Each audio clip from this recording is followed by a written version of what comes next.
Hi, and welcome to my sci-fi, fantasy, and horror short fiction roundup for November 2021. As usual, if you want to read this roundup, it's available online. There's a link in the description. And I'm just going to dive right in because honestly, I've got a ton of stories this month to recommend for November that I read in November. So here we go. My first story pick is Every Word a Play by Marydel Newton in Giganotosaurus. This is a rich and sumptuous weave of a story about Althea Hyssop, an orphaned mortal girl who grows up in the magical and very perilous fairy realm, first at the summer court and later at the unseelie winter court. Now, this story is split sort of into two threads. One is told in the first person by an older Althea as she tells her story to warn the listener not to go seeking the realm of the Fae. The other story thread is in the third person as we read the story of Althea's trials and tribulations in the world of the Fae. And this is a world that is magical and fantastical in many ways, but it's a world where Althea never feels truly at home and where she also feels forgotten and unloved. Now, I love how Newton makes us feel the insecurity and loneliness of Althea and how treacherous the world of the Fae is for her as she grows up. Time and again, she finds out that she has been used and deceived, and she also finds out that fairy promises are not always what they seem to be. Eventually, though, she comes to understand how to wield whatever small power she has, which sets up a suspenseful finale to the story. This is absolutely captivating reading, and I highly recommend it. My next story pick is The Cure for Boyhood by Josh Rowntree in The Bourbon Pen, number 23. And it has this awesome opening line. The boy used to be a coyote until his parents decided to cure him. It's a powerful and riveting story by Rowntree about a boy who is sometimes a coyote and about what happens when his parents try to cure him. The cure is for the boy's own good, of course, to help him, that's what his parents think, to make him stay a boy and not shapeshift into something wild and dangerous. But the cure is painful and traumatizing for the boy, who loses a vital part of himself in the process and desperately wants it back. Rowntree's story delves deep into what happens when you force someone to become something they're not, and I was on absolute tenterhooks until the end. My next story pick is To Seek Himself Again by Marie Croak in Apex magazine. This is a gripping fantasy tale of transformation and transformations, of misguided quests about losing yourself and remaking yourself.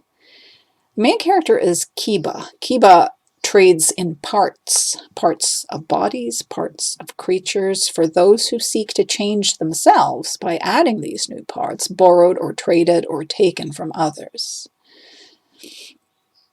They could be gills or a boar's roar, the wings of a bird or the feet of a goat, and so on.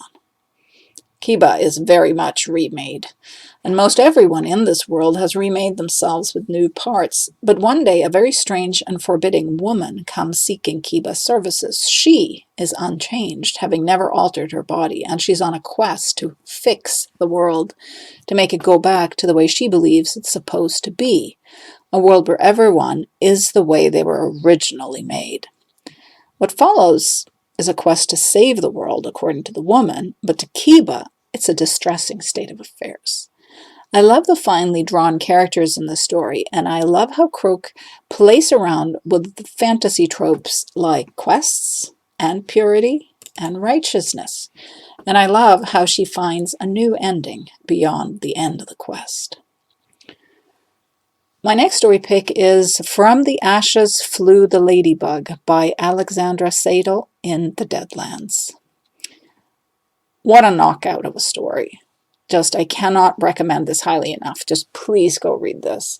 Sadel's tale spans centuries and also spans both our world and the world of Hell. Not hell, but Hel, H-E-L. It all begins when a young woman, a girl called Feli, is dying in one of many old European wars. But before she takes her last breath, someone appears and offers her a choice and a chance at both vengeance and a new kind of life beyond death.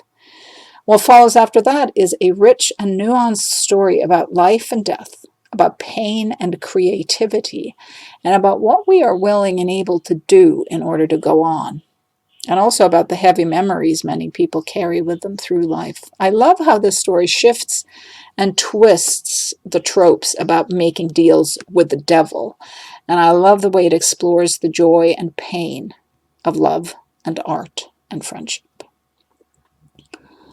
My next story pick is What Floats in a Flotsam River by Osahon Iyamu in Strange Horizons. This is an absolutely mesmerizing story. It made me feel like I was reading a dream or a nightmare as we see the world, our world, through the eyes of a group of beings who are born into our reality suddenly and not sure of their own purpose. Once here, the group, a sort of collective, begins to fracture. And as they come into contact with humans and our world, everything becomes fraught and conflicted. This is a layered and intricate story, and it's one that I will return to again to absorb more of it. It brilliantly explores human society's reaction to the strange newcomers, indifference, fear, anger, worship, and also how the newcomers try to make sense of their own purpose in the world. My next story pick is Ink Morphia by Juliana Baggett in Nightmare. A woman gets a tattoo for her 18th birthday, but the tattoo begins to change and move almost immediately. I'll read a small quote from the story here. For my 18th birthday, I get a tattoo, a small red heart on my shoulder, Loot inked across it in black cursive. Loot was my brother's nickname. He was 12 years old when he disappeared. I was 7.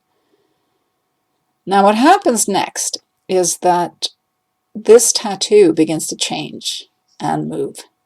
And following the clues the tattoo is giving her and the memories triggered by it, she ends up heading back to a place she has tried to forget, a place she has almost forgotten, and the place, which is the place where her brother disappeared all those years ago. And this is a tense story where the past is revealed in bits and pieces and where the truth is almost too painful to remember. My next story pick is also from Nightmare. It's Murder Tongue by Jayaprakash Satyamurthy. And I got to read this line from the story. In my head, I hide a murder tongue. It is different from the tongues of those I find myself among.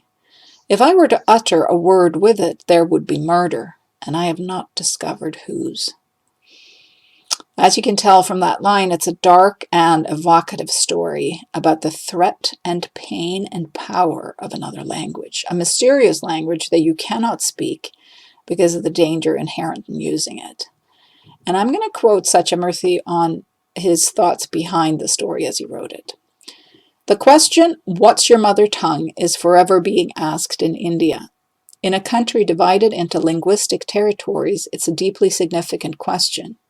The answer places you, signals your fundamental origins, wherever in India you now live. I started thinking about how much we take for granted being multilingual, yet tied to that basic mother tongue identity. And this is definitely a story that lingered in my mind long after reading. My next story pick is Brush Strokes by Tara Calabi in Etheria magazine.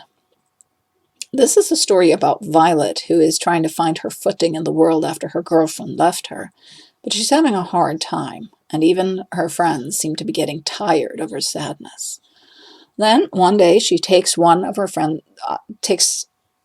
up on an invitation to an art show, and everything changes. This story really craftily blends the everyday world with a growing sense of something unsettling, something really impossible, creeping into that everyday.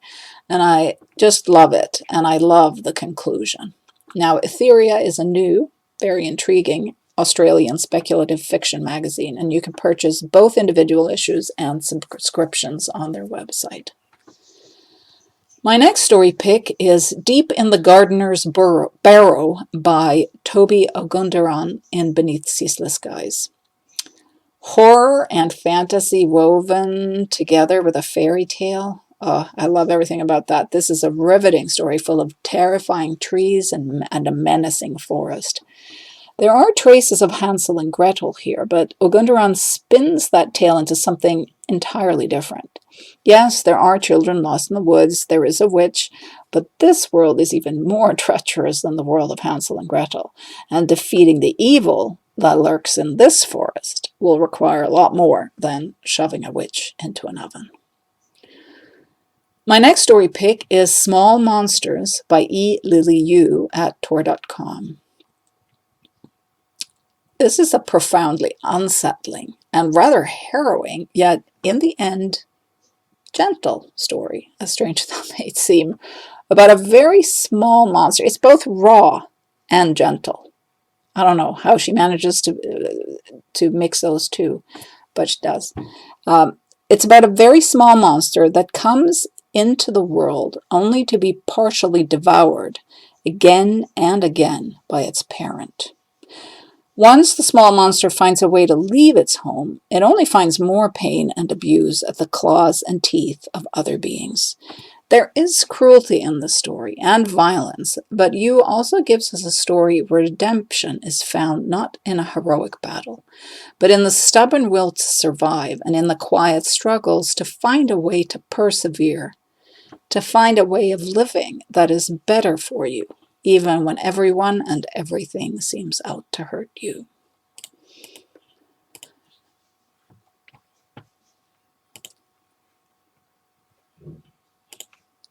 And my next story pick is To Reach the Gate, She Must Leave Everything Behind by Izzy Wasserstein in Lightspeed.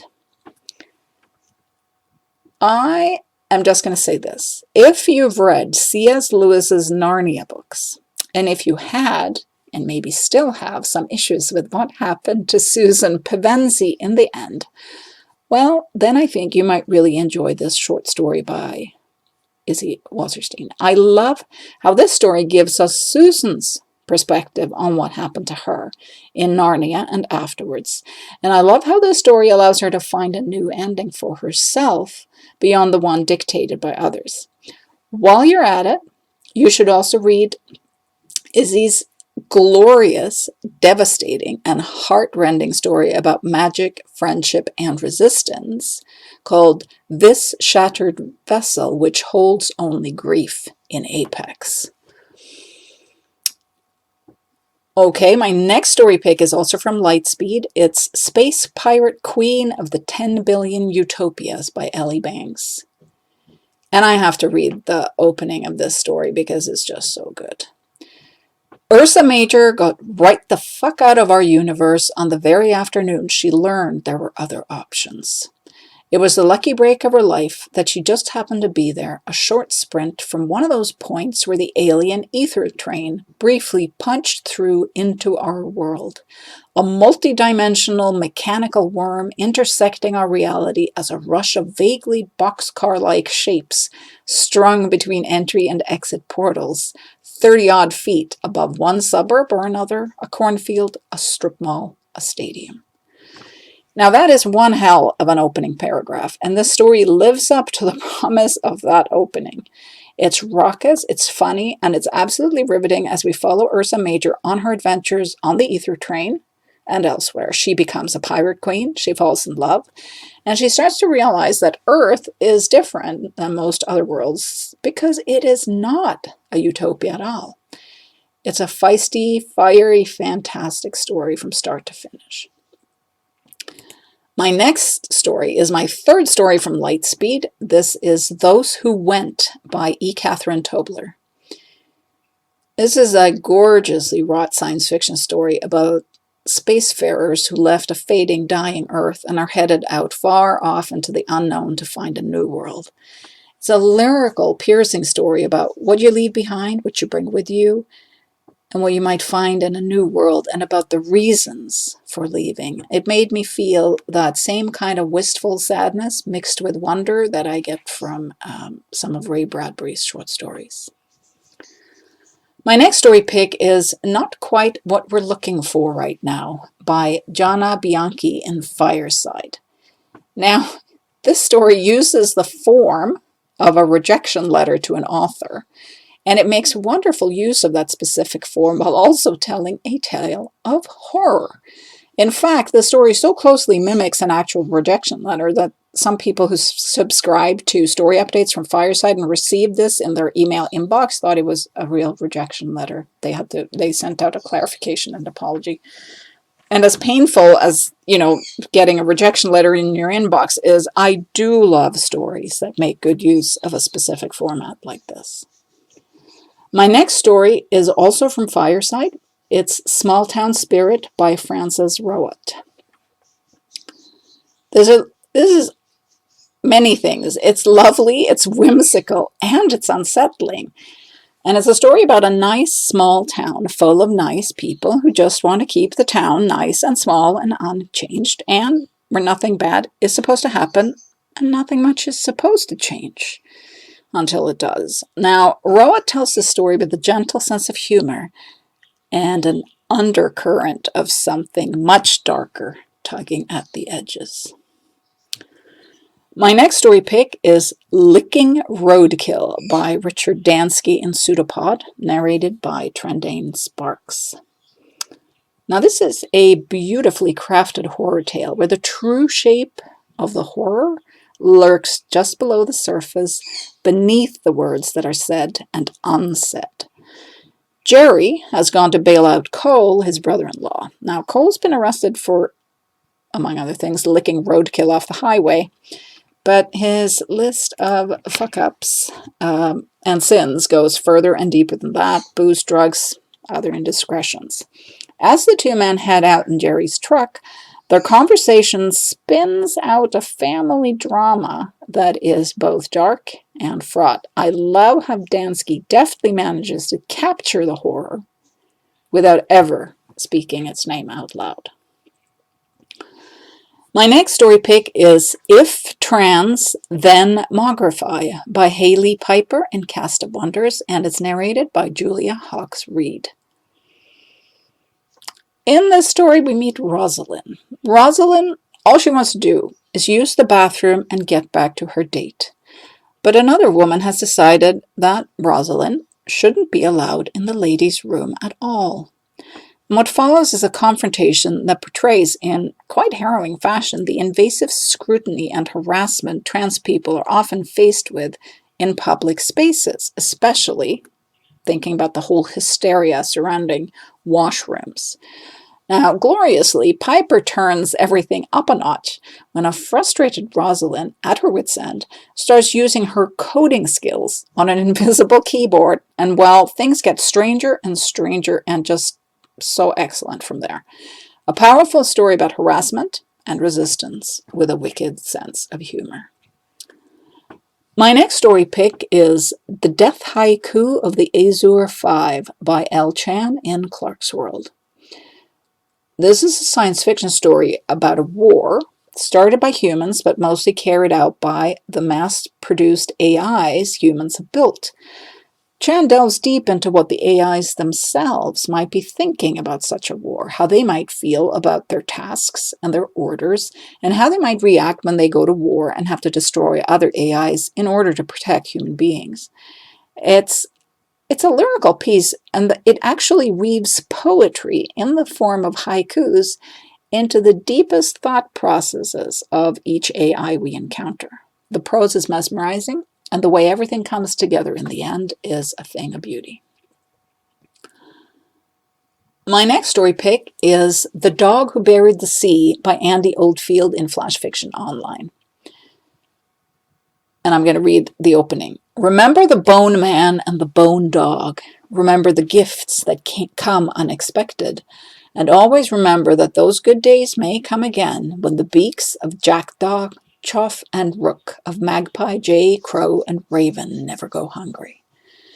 I love dog stories, I love bird stories, and here is a perfect combination of both. A man and his dog are remembered and turned into myth by the birds they fed. Oldfield captures a fantastic folktale vibe here, telling the story as it's been passed down through generations of birds.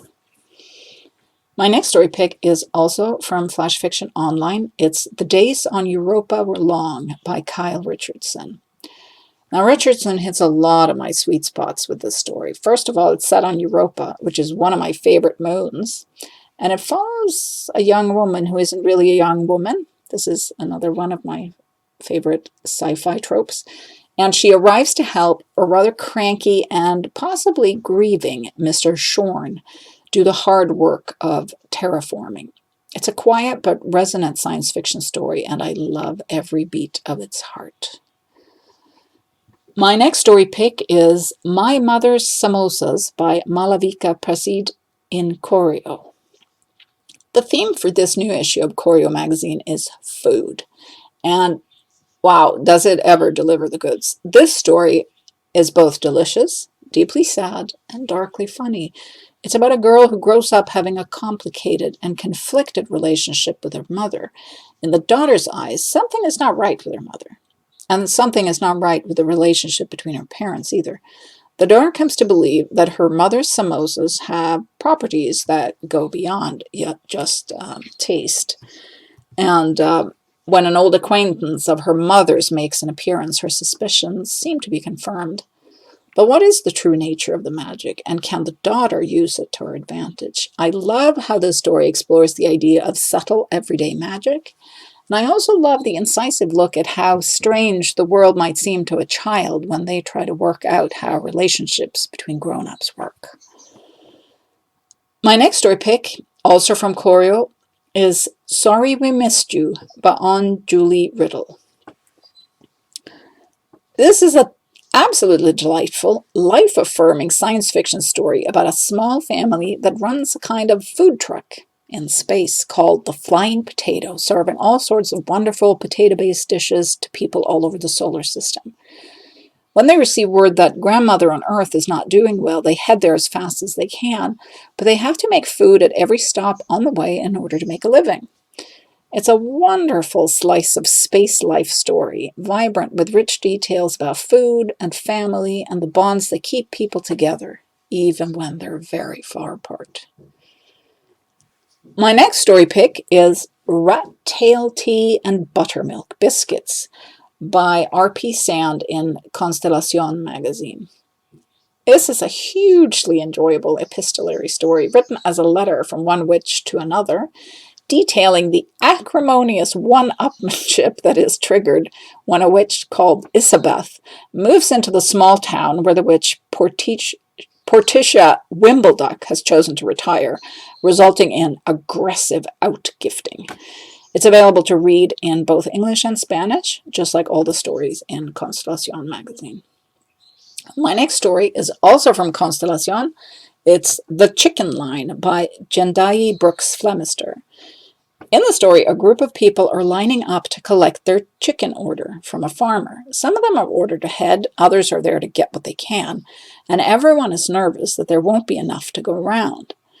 As we see the events from the point of view of each person in the line, we also find out that strange things are afoot in this place because people can quite suddenly turn into something else. I love the surreal vibe of the story and the way it weaves together all those points of view as we move through the line. This is a fresh, funny, fabulous story. And that was all my story picks for this month. Thank you so much for listening. And you can come back for more next month for more story picks. Thank you so much.